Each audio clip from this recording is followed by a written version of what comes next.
Welcome to Games of Amore, where we explore romantic stories and the games we play and love. I'm your host, Caesar, joined today by our guest host, Diana. Hi, everybody. And today we are speaking to Dr. Liz. Hello, hello. She is a transitioning psychologist into sex therapy. That is correct. Okay, doctor. I know. Oh So cool. Can you tell us a bit about yourself? Sure. So I am a female PhD in psychology. I am an immigrant woman from the beautiful island of the Dominican Republic. And I love what I do. I love helping people. And in the pursuit of helping people, I am currently trying to transition my practice. I don't know, what else do you want to know? Ask me questions. That's so interesting. So let's talk about the background a bit. I mean, shout out to the fact that she's Dominican. We have an all Dominican cast right now. Oh, wow. This is a fire. Is this our first time? Yes, it's our first Oh, time. shit. All Dominican All cast. Dominican. So shout out to that. From New York. Oh, Yes. that's From crazy. New York. Yeah, That's it's crazy. beautiful. Wow, okay. So, you started off and you were in clinical psychology, That is right? correct, yeah. And you started that journey here in America. Or was that something you knew that you wanted to do when you were in DR, or is that? No, I started this journey actually in education. And I literally went through all the loops and hoops to get to becoming a doctor. Everything sort of fell in place for me to pursue my research career and my therapy career. But back in the Dominican Republic, I actually thought I was going to be an artist. So I play piano and I sing Oh, and I how do beautiful. musical theater. Wow. So I completed my bachelor's and then I thought, you know, my mom was like, all right, complete your bachelor's and then you can do whatever you want. So I did that and then I started like pursuing this, you know, entertainment industry and I did a lot of stuff in that. But the more stuff I did, the more I realized it wasn't for me. Wow, It is a okay. very superficial, soul-drenching space, and I am a very, like when I'm doing something and when I'm somewhere, I always pour my soul into it, and you cannot be that kind of person and be in the entertainment industry.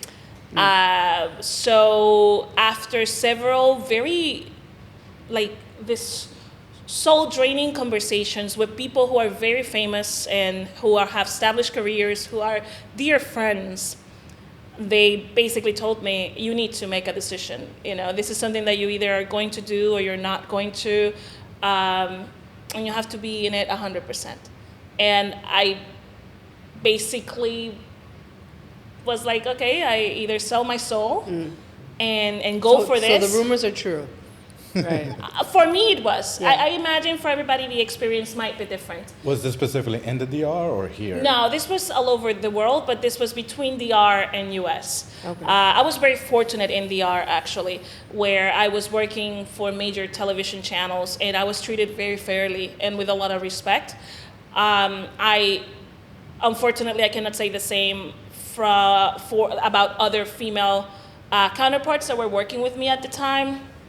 I've always had a very strong personality, and I don't take any beep from people.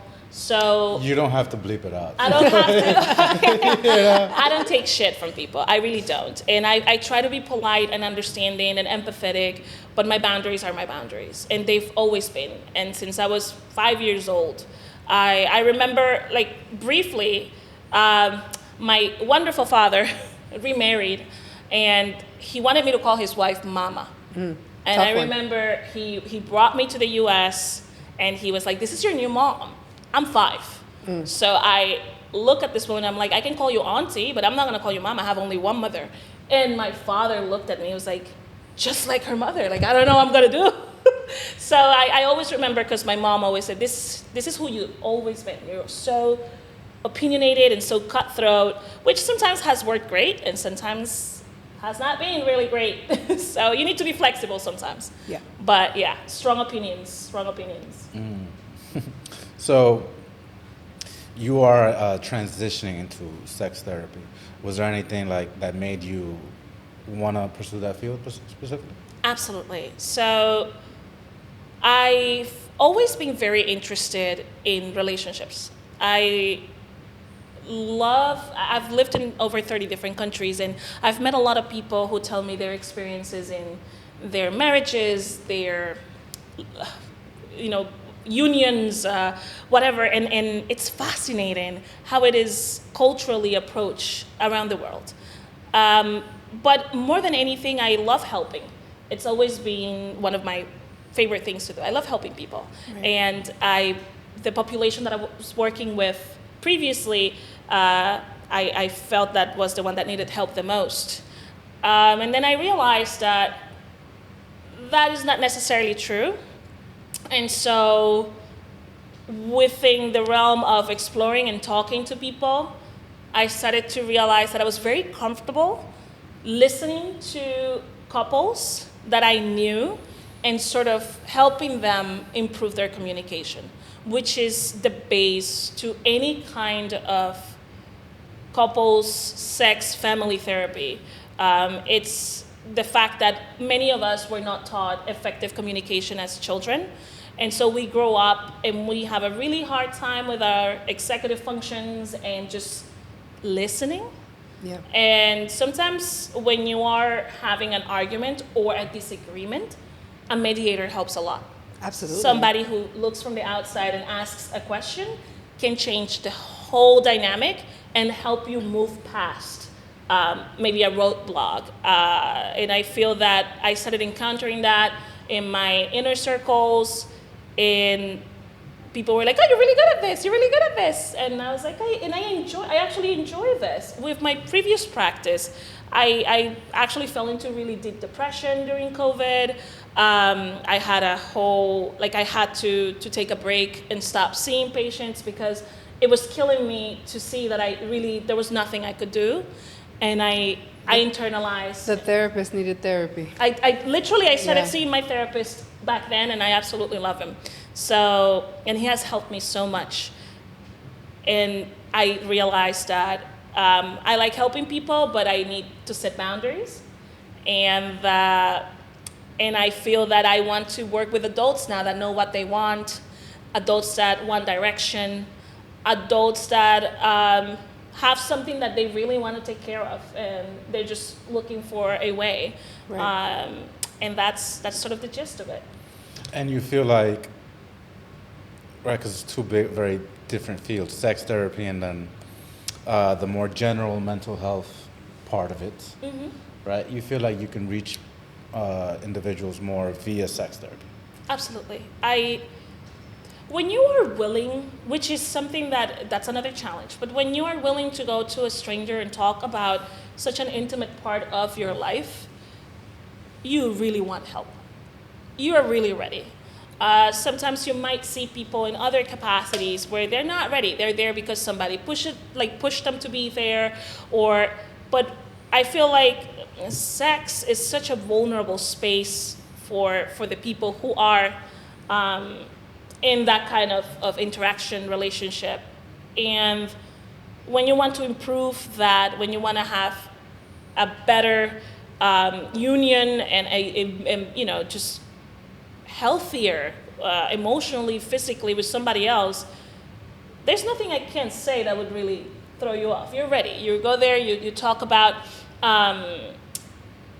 like one of the biggest things that you talk about with patients, it's, for example, erectile dysfunction is like one of the number one topics that you will hear. Couples that, grow out of love because they've been together so long, couples that forgot how to make things interesting. And so when you are the third person looking in, it's just so much easier to make these recommendations that when you're, for example, dealing with an individual suffering with addiction, for example, and the person might be there because they're required to be there, but they don't want to get better. Then you're not going to convince them to get better, and then you feel bad because maybe you're not doing enough. It's a whole dynamic that requires a type of personality that I realized I don't have. And I do have the personality to sit and listen to people tell me things that they might feel like is so embarrassing, and then helping them navigate that in a way that is with empathy, that I'm like, you're not alone. You really are not. And this is You're not an alien. This is not, it's rare that you have like a very unique situation. In the end, life doesn't come with a manual, and we're all here trying our best. We're learning from our mistakes, learning from experience, learning from people who care. Just to have a professional who dedicated a portion of their lives to understand how we behave and how we can do better, it's even more helpful than having good friends and family that care about you. So, you're currently transitioning. How far are you in your studies? Like I'm just curious. Like, what do they teach you at school? Well, I can tell you. For sex therapy? For you mean? sex therapy, Okay. yeah. So I already have a master's and a PhD. I'm wearing my ring. But, this is a very Dominican thing. Yeah, it is. Like wearing your graduation It is. rings to It's show a people. very But, Dominican. no, but I was like, I have to be My professional. friends wear their college rings. and I all have that. to be professional Yeah, because yeah. I'm doing a professional whatever. Yeah. So anyway, so during your masters, it's a lot like your bachelor's. There's a lot of different classes, but a PhD is different. A PhD is you choose a topic, and you say, I want to be the best on this particular topic, and so. Let's say that you want to do a PhD in tomatoes. And so what do you want to learn about tomatoes? Are they a fruit? Are they a vegetable? I want to prove that they are a fruit. And so you spend 5 or 7 or 10 years going all over the world, tasting tomatoes, writing about tomatoes, doing all these things. And then you take all of this that you learned, whether it's interviews, writing, videos, and you take it to the university that is basically backing up your degree. And you tell them, hey, listen, this is what I learned about tomatoes, and you tell them about it, and then they look at you and they say, all right, you're a doctor. Or they can say, no, we don't like this, do it again. Or, we like this, but we don't like that, change this, change that. And so you might spend a little bit more time refining. So you're like an expert. So I am, basically, Right. I would be considered an expert in my Right. field because I have a PhD, right? When you do sex therapy, the same, you pick a topic. And so what is that topic, and then how you're gonna flesh it out? Is your topic, for example, I wanna talk about infidelity. I wanna prove that infidelity is biological, to give you some random example. And what you do is you interview people, and you spend an X amount of years doing that, and you have to prove that the question that you're asking, it's valid. And that's why it's so important that before you enter this realm, you are asking a question that can be answered. Right. Because every time you go to that committee and you present your findings, they might be like, nope, nope, nope. And it can be exhausting and demotivating. Of course. So I don't know if you guys know Esther Perel, What? Dr. Esther Perel. No. She has a very famous TED Talk and a lot of books. And she talks about infidelity. That is her research. So she's extremely famous because she has a book called Rethinking Infidelity. And she wrote a book during COVID called Love in Captivity. She explores these themes that are very taboo in a global aspect. She says that back in the day, monogamy meant that we only slept with one person while we were in that relationship.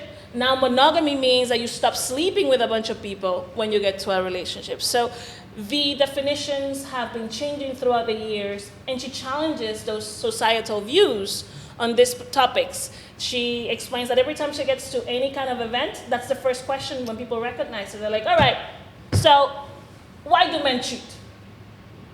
Is it okay to cheat? And because that is her research, she's a doctor, her whole thing, it's about cheating, infidelity, and what it means. And so I absolutely love her work. And it can be controversial for some people, but I can't wait to see what other books she publishes. Okay. And in regards to sex therapy, what's your topic? Right now, I have 2 options. Since I already have a PhD, I can either take 2 classes and revalidate my license in the new state that I live in. Or I can pick a topic and do the back and forth thing again Oh, which I and don't get know. a second PhD. I am opting for the 2 classes just because I am way too old for this now. But also because there's nothing that I really want to spend years researching at this point. I really want to jump right into talking to people and supporting them in any way I can. And so the classes are pretty much just for you to understand how that works in a dynamic of couples and family versus in a one-on-one dynamic. Only 2 classes, though. Only 2. Well, for me.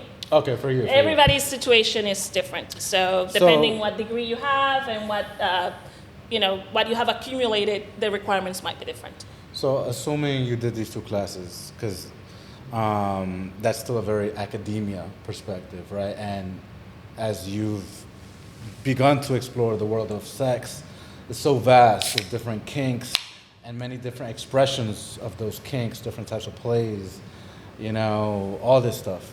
How would you get your outside education? Your real world education? You know what I mean? Research. Yeah. This is personal opinion. And I always say opinions are not facts, meaning that this is how I feel about things and not what might be, proved. But I feel that relating to people, talking to people is the best research you can do. I've traveled the world and I've learned more in that time period, talking to people, experiencing those places, than I would have learned if you gave me a book about, I don't know, whatever country, Mexico, or like any of the, like reading a book. And I've met people who have research on countries that they've visited once or twice. And then they're writing books about it. And I'm like, what? How? You need to really go there and experience the people. So in the energy and light of talking about PhDs and research, I don't know if you guys are familiar with Dr. Jane Goodall. I have heard of her, yes. So she is the lady who went into the jungle and basically, if you want to put it in very plain words, played with chimpanzees for years and years. And she was given an honorary PhD. So she became a doctor, not because a university came and was like, it becomes very also corporate too. Sometimes you present research and they're like, we don't want you to say that. And you're like, but this is important. They're like, change it, find something else to say. So it stops becoming your own work and it starts like being edited by this bunch of old bureaucratic people who they just want to look good. And if your research is tied up to a grant and you're getting paid by the university to do this, you're not gonna get paid if you publish whatever you want. You have to give them what they want.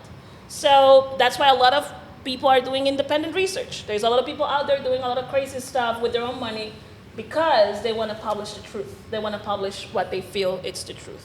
So I feel that is very important, and you have a great point when you say academia controls, academia tells you, and so when you do research for academia, there are ties that come with it. Mm-hmm. But you still didn't answer my question. Sorry. So, well, I mean, I guess it was the sip of the margarita. No, Yes. no, and I think it's also important to highlight that you say you've been to 30 countries. Yes. So part of that is those experiences are part of your research as well, correct? I would say that, yes. Okay. The ones that relate to human experiences and the ones that relate to relationships, absolutely. When I was where was this? It was in Turkey. I was at a bar with a group of friends.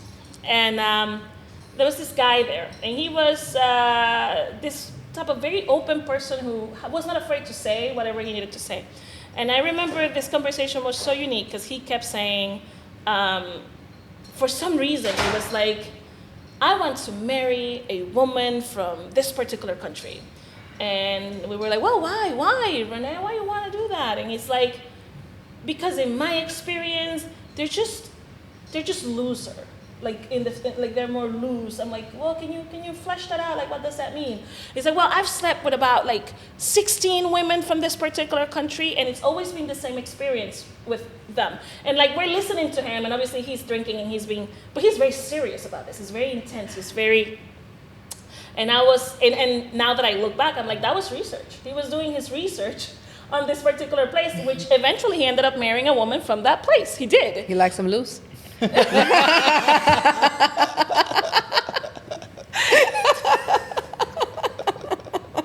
It's okay. I think so. He knows. That was his point. He was like, He was like, I know what I want. he was like, listen, no, listen. He's like this kind of guy that has to tap you. He's like, listen, no, listen. Let me tell you. So I was in this pain. You're like, bro, I got it. Okay, you like it, but that doesn't mean it. No. If you try, you're gonna like it too. I'm like, oh my god, cut him off. So that was research, and that was cool. So, okay, on a light level, from the different experiences, different countries, which country that you've been to has been the most surprising when it comes to their sexual liberation? Oh my god. So we're talking about sexual liberation or sexual constrictions? Like just who I feel was more open? Yeah, who's the most free of them all? That's such a great question. So here's the thing. Based on my research and experience, the countries that have the best kinks are the countries that are the most restrictive with their populations. I'm gonna give you the example of... Hold out, the best kinks, can you just define that a bit more? So, okay, let's go with and I don't want to get too much into that because I don't want you to be banned. But no, it's okay. I mean, nobody views us. So, if you go to the red light district and the sex-oriented spaces in Germany, for example, it's extremely high-end, very well organized. Very safe. So German. It's very German. But then when you're interacting with German people, in my experience, outside of these spaces, they're very close-up people. There's a huge boundary between you and them. There's a lot of respect, very shy. We went, like, again, my friends are showing me around, they show me these spaces, and then we go to a bar, and I'm sitting at this bar with my friend. And I'm the only person there who has curly hair and, dark skin. And I start getting beers. Like, this guy keeps coming, and I'm like, and he's like, oh, this guy sent it to you. And I'm like, okay, cool. After the 8th beer, I have pictures of this. I have 8 bottles. I'm like, so nobody's gonna come talk to me? And he's like, nah, they're just gonna. Get 16 you super bottles, 23 bottles. I ended up with 34 bottles of beer at my feet, at a bar, but nobody came to talk. This was in Germany. This is in Berlin. And my friend is telling me, they're not gonna talk to you. I'm like, so why are they sending me beers? Like, what am I supposed to do? Figure out who sent it? And it's just like, then you have like the women on one side, the men on the other side. Nobody's really interacting unless you go to the bars that are geared towards tourists. Mm-hmm. Then you find a different vibe. But I don't do that. I like to go to the places where the locals go. And so I told my friend, take me, and this was the experience. And I was like, these are the people who are, spanking and whipping each other at these clubs, like casual, like, oh, cool, and talking to you like, yeah, respect, boundaries, all of this. And you're like, wow, so advanced. So, but then at a simple, social setting, they wouldn't do the things that I've seen in New York, I've seen in LA, where people, somebody comes, come on, how many times have you been at a bar and some dude is like, hey, so. No, I mean, I of just course. wanted to know. Especially if they're buying you a drink, that's the way that they can come talk to you. But Absolutely. no, not talking. Wow. At a point, I was like, maybe there's something wrong with me, but the beers kept coming, so I was like, no. 34 beers? No, That's 34. That's really interesting. So It's interesting because it tells you so much about the culture. yes. Right? It's like kind of like taboo to like show those sides, and like it's supposed to be behind closed doors. Berlin has a very underground culture in general, very nightlife, very whatever. I was there recently. It was very cool. So yes, I it makes so much sense for so many reasons. It's really interesting. So that's what I'm saying. This is a very organized. I think it's a great country. Many years ago, I had a German boyfriend, and he was awesome. But in the end, I realized that it was never going to work because he was never going to be open with me, and I need that. Like vulnerable. Never. Okay. Never.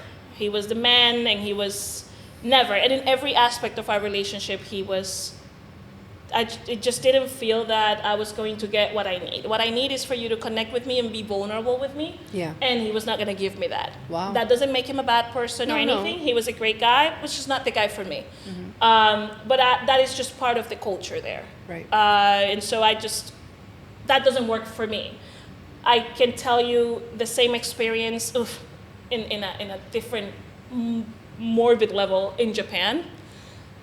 Incredible, crazy kinks. Shibari comes from there, which is the art of tying up. Ropes, okay. It's a Japanese art. It started in Edo period. It comes like the museums. There's ancient books on this. It's gorgeous. I was at my office in Japan drinking a cup of tea, and because I didn't put my hand underneath the teacup, my boss called me into her office. I was called into the office another day to be told that I need to stop smiling so much. I was making my coworkers uncomfortable. And every time they call me to tell me something, I'd be like, I'm in trouble again. like, what is, no, for real? Like, nah, where's the camera? Like, come on. There was one time she told And you me. freaky ass people be over here. Right? Like, I saw you in the club. Right. And you worried about my teeth, right? We went to a bar. We went to a bar and with a coworker, this American guy from Ohio, and he was just this really sweet guy. He's telling me, I'm telling him, like, this is weird. Like, why? Like, I feel like we can't be ourselves here. He's like, you want to talk about weird? It's like, I went to my dentist. Oh my God, I'm sorry. He's like, I went to my dentist, and this guy does a cleaning, and all good, and then he's, very nice, very smiley, and then he gives me, he gave me the first time a CD. It's a blank CD, like, this was a while ago. So he goes home, he's like, I don't know what this is. Puts the CD, porn. Oh. Instead of a toothbrush. He was like, I don't know what's happening. When the dentist gives you the free toothbrush? No, he gave you some porn. He gave him porn, and then after that, he went the second time. He's like, all right, I'm not gonna say anything. I'm gonna be cool. I'm cool. Not gonna say anything. Not gonna mention the CD. Just getting my cleaning. He goes, gets his cleaning. The guy gives him my USB. Guess what was in there? More porn? More porn. And he's like, this guy doesn't talk to me. You understand? It doesn't. His secretary talks to me. He cleans my teeth. And then he says something like, you're a very nice guy, you're cool. And then he gives me, he's like, you are confused? He's like, I'm confused. Like, this never happened to me back home. What kind of porn did he do? I'm curious, like, is it just random, specific? Is it himself? Massage porn? No, it was just videos. Okay. Because I was like, what if it's him? And he's like, oh, look at me. No, it was just. Look what I bring to the table. So every day was a day to be like, what is happening? Wow, that's bizarre. It was very bizarre. And a lot of things I saw there were extremely bizarre. I'm not going to get into that. But people telling me stuff that I was like, I don't want to judge, but sounds intense. So that's so crazy. So the more repressed you are in your lifestyle, the more liberated you want to feel sexually. There you just hit the nail. Yep. Right in the head. Wow. These How people fascinating. live crazy lives where they cannot even, like, you're sitting on a bus and it's rude to look at people. And it's just this crazy It's thing. pent up. It's inside of you. And Yeah. so obviously you go and you Go nuts. God. And so I was like, all right, these are definitely, I feel like we need to find a balance. For sure. We need to find a balance, and I'm yet to see a place that has that. Do you think America's like late on game? Like, are we a little bit more on the spectrum of being more on the free side, or are we a little bit more reserved in comparison to like what's out there? I feel that in the U.S., based on what I've seen, we have, in my opinion, the best balance right now, because there's something for everybody. You can find an environment where you can be like, all right, and you can go from there, versus being in a place where everything is here and you're like, all right, I'm not comfortable. Like I need to like graduate, like, which is what I feel happens in certain foreign countries or places where just no, right? I went to an assignment in Cairo, Egypt.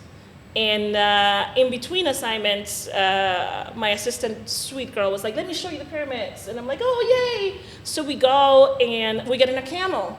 And I was wearing a very long dress, and I was all covered up. And so when I got in the camel, my skirt went up.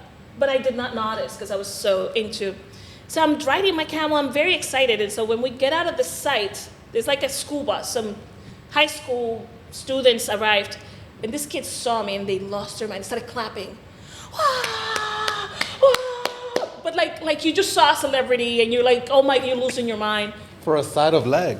At that moment, I don't know what's happening. So I'm riding my camel, confused as, and I'm looking at my friend and she's like, just wave. So I'm like, okay. Then when I get to the end, the guy who was helping us with the camels, he's like, you're showing your ankle. And I'm Your like, ankle? oh my God. And he wanted to slap you. No, I'm joking. How dare you? How dare you? He was in shock. He's like, miss, your ankle is showing. And I was like, Wait, your ankle? I thought it was like the side leg and A stuff. little thigh action, I thought it was at They least. got excited over ankle my bone? ankle. And basically what the guy was explaining is like, they thought you were very brave. That you were they were showing applauding. your ankle, they're Okay. cheering you on. Because this is this is the new generation, the young people. Wow. So they think, and they're like, you look like you're from here, you're wearing a burqa. So it's like, they thought you were from here and you're making a statement. So they're like cheering you on. And I'm like, Wow. I don't want to die. Like, don't cheer me No, on. no, of course. You don't want to disrespect. No, of tell course. me that my thing is showing and I'll fix it and we move on. Wow. But this is another, I'm like, really? An ankle? Come on. Like, But it's like, from my own experiences, I've always found, especially when it comes to religious repression, the most religious repressed people are like the freakiest. Are they really? They are, oh my Tell me more. God. I feel that, Like, have you dated a woman that was like, Egyptian, yes. okay, and she used to wear the, or no? I've dated one that did 2 Muslims, and yes, same. Really? And wasn't that outside of their comfort zone to date someone who wasn't Muslim? Yeah. Well, those 2 specifically, no, because they had experiences with different interfaith marriages.